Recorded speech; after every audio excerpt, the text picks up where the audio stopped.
మరిన్ని అప్డేట్స్ కోసం మా ఛానల్ ప్రజావాణిని సబ్స్క్రైబ్ చేసుకొని పక్కనే కనిపిస్తున్న బెల్ బటన్ని క్లిక్ చేయండి.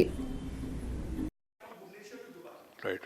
Oh, now Honorable Minister for Finance to respond.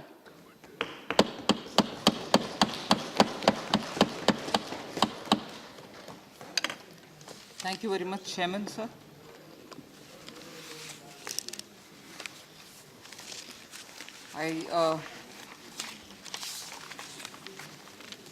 I wish to thank all the members. I'm told about 55 members have participated in the discussions and have spoken about the budget. I had stated from the beginning that my speech in the Lok Sabha was fairly long, sir, I admit, but it had so many things to say about, because all of us in the ministry and the Prime Minister himself have spent a lot of time between July, when the budget was presented, and now to look at the various ways in which various sectors who have been interacting with us can be engaged with, and also their aspirations met, because many of them were facing a lot of challenges. So in my reply, having heard many of the members, and in my absence through the MOS taking the detailed notes, I'd like to respond to most of the speakers, sir. But of course, I'll go through some of the initial comments that I have to make about what is our economy briefly, which most of you all know, but I would take this opportunity to highlight. The nominal GDP of the country has increased from 2 trillion, sir, in 2014-15 to 2.7 trillion in 18-19, and it has reached 2.9 trillion by 2019-20. The macroeconomic stability is something which all of us will have to keep in mind. The averaging GDP growth has been at 7.4%, and inflation has been at 4.5%. And then, based on RBI estimates, the central government's liabilities have come down from 52.2% of GDP by the end of March 2014, that is, to 49.4% by the end of March 2019, clearly showing a healthy trend in terms of liability to the GDP. Now, with all this, and also the various steps taken between July and now, the question often asked is, are there any green shoots? What is your timeline for recovering the economy? I'd like to point out 7 specific green shoots before I get into details of answers to some of the questions. The global sentiment, sir, is towards India in a very, very favorable mood, and that is seen by the investments which are coming from the foreign investors, which is continuing to show confidence in India. The net FDI flows is 24.44 billion, which was in April-November 2019-20, compared to 21.1 billion in April-November 2018-19. Second, the FPI flows, the net FPI flows in April-November to November 2019-20, sir, has been very positive at 12.6 billion, as against an outflow of 8.7 billion in April to November 18-19. The third is, we've announced a national infrastructure pipeline, and in that we've already identified projects worth 103 lakh crores, for which 22,000 crores have already been invested in the National Infrastructure Investment Foundation Fund, which also has a subsidiary into which, and also the Indian Infrastructure Financing Corporation. So with this 22,000 crores and market being leveraged with it, we are sure that 1 lakh crore can easily be taken for the spending on infrastructure. So then the industrial activity has seen a rebound. And in November 2019, the IIP numbers have registered a positive growth of 1.8%, as compared to the contraction by 3.4% in October 2019 and by 4.3% in September 2019. So the PMI manufacturing, that is Purchase Managers Index, has registered a steady improvement, increasing from 51.2 in November 2019 to 52.7 and 55.3 by January 2020. So it was 52.7 in December 2019, 55.3 in January 20. PMI services, I earlier mentioned about manufacturing. Now PMI services also has increased from 49.2 in October 2019 to 52.7 in November 2019 and further to 53.3 in December 2019. So the next point is of the Forex, foreign exchange reserves, that have been built up from 413 billion by the end of March 2019 to 466.69 billion as on 24th January 2020. Now, gross GST revenue generation has been a matter of concern for everybody. I'd like to show that the revenue collection is really improving and consistently improving. So month of January, sir, 1,10,000 crores, 1,10,828 crores has been collected. During April 19, January 20, the gross GST revenue collected has surpassed 1 lakh more than 6 times, and therefore pointing towards an increased economic activity overall. Just to get specific, sir, November 2019 compared to November 2018, there's a 6% growth in the GST revenue collection. December 2019 compared to December 2018, 9% increase in GST collection. Come to January 2020 with January 2019, 12% increase in GST collection, sir, continuously. So November, December, January, we've seen a collection increase.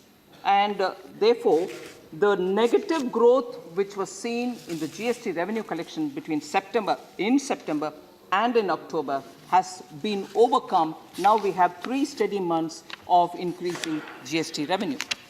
So then I go to the 7th point of green shoots in the economy. There's a positive confidence on the Indian economy. The secondary markets continue to be upbeat, and the BSE Sensex increased by 5.6% up to 31st January that I'm speaking over end March 2019. More than this, the lagged effect of the previous cuts of repo rate have started showing, and therefore I see that also playing on the stock markets. Nifty India Consumption Index has also maintained a positive growth. So then there are other indicators through which we can establish that there are definitely a lot of green shoots.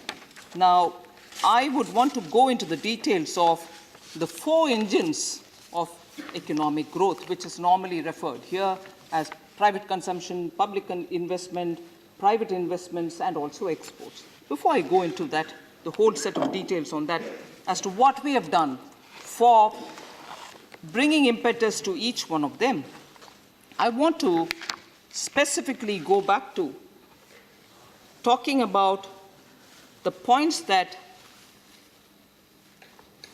former Finance Minister, Honorable Member of this House, has spoken about, and all of us listened with great intent and keenness to know what is being said.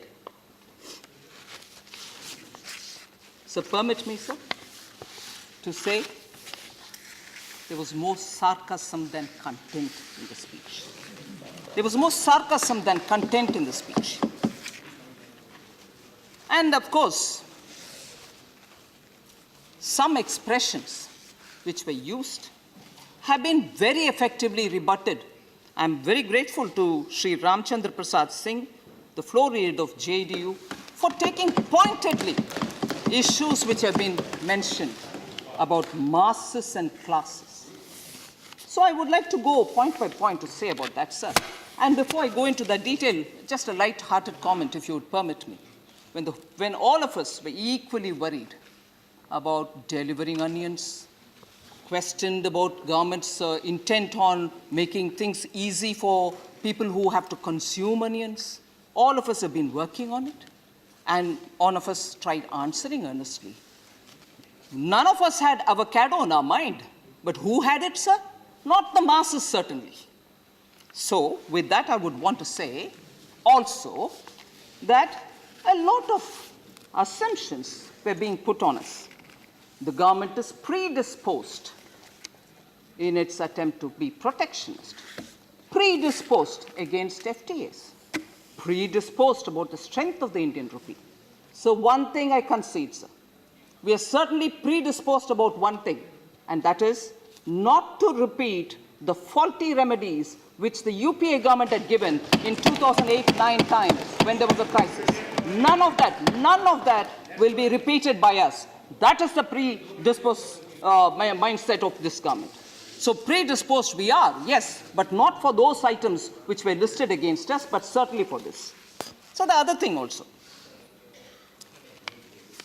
the former minister was very obsessed with calling us very incompetent doctors.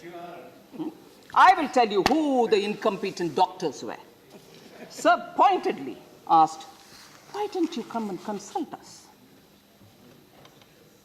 Why didn't you come and consult us? So, Please. thank you. I'll tell you who is this now. Arrogance, we are, is it? Masses, we are, is it? I'd like to tell you that this, sir, I've listened to every one of the members, and I shall definitely take every one of their comments and suggestions and answer. But not when you're constantly throwing barbs at us saying, oh, very incompetent doctors, masses and classes. I'd like to answer this, sir. What was the remedy offered in 2008-9, sir? And what did it result in, sir? We certainly don't want that burden on the Indian economy for today or for the future. And I have specifics with which I'll say this. Sir, India was very fortunate between 2004 and 14 to have inherited the good work of Sri Atal Bihari Vajpayee, as a result of which there was such a cushion available. Anand Sharma ji. Yes, truth has to be put on record. 480 million. You can't. This is not going on record. It's not go on record.